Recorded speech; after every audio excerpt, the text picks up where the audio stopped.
All right, go ahead.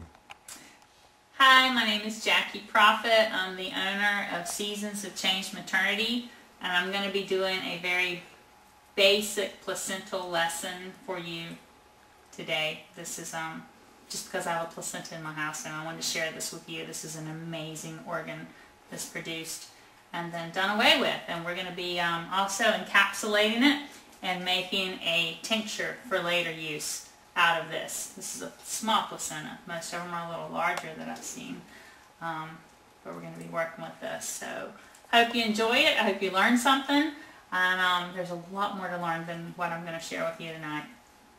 You can. Doesn't look any better. What is it, Kayla? I don't know. You've had all these animals born at your house and you don't know? Is that a placenta? It is a placenta. Oh, isn't that wild? I love placentas. This is a specialty organ that's grown and formed just to nourish the baby, Yeah. and then it's disposed of. It's amazing. Yeah. She's like, yeah. Oh, Yeah. So what you have here is this is the side that's against the baby, and the umbilical cord, of course, attaches to the baby's belly button, umbilicus. And this is what we refer to as the tree of life, and you see all the major veins going in from the umbilical cord, and that's what filters the baby's oxygen and nutrients through the placenta into the baby. So actually these are the membranes that are currently on the other side, but this is the bag of water that the baby lives in and houses in. And it looks so small to me. I mean, the baby was little, but the baby This is a small placenta. I've seen a lot larger placentas than this. I mean, like the baby was, was big. Yeah. So when someone says my water breaks, these are the membranes that break and allow the saline solution to fall like that. So I've had 3 of those. You've had 3 of You've them. had 7. Yeah, I've had 7 of these. Yeah. The membranes are actually made up, people call it a bag of water, but it's actually made up of 2. If you see this, I'm splitting them. The one that's on the baby side is called the amnion, and the one that's on the maternal side is called the chorion. And sometimes when someone's water breaks, they'll think their water breaks, and then when they get ready when they're pushing and they're expelling the baby, they'll have a big water break. Sometimes it's just the chorion that breaks, and there's a little bit of water in between the two, so you have a little gush, and then the main thing breaks when the mom's pushing and the baby's coming out. But a lot of times they break together. So, but that's where the baby is housed. All this cord is inside there. You see, dog placentas look green. They have the greenish. They don't look like They're this. green. They have a green liquid all around. Have you ever noticed that they're green? They're green, and they have a real bad odor. Yeah, oh. Yeah. Well, so. I don't think I've seen dogs in a long time give birth, but cats, and they eat it right afterwards. Right. That's why I have this. I'm getting ready. This is the new thing. We're getting ready to encapsulate this and give it back to my daughter in pill form to eat. Isn't that exciting? You're not really. So, yeah, I really am. What's going to happen is we're going to first steam it, and that's going to actually allow her to be able to assimilate more nutrients out of it than if it was raw. And then we're going to dehydrate it. I just finally found a dehydrator today. That's what I've been waiting for. And then we're going to grind it up and encapsulate it and give it back to her, just like all the other animals consume their placenta after birth.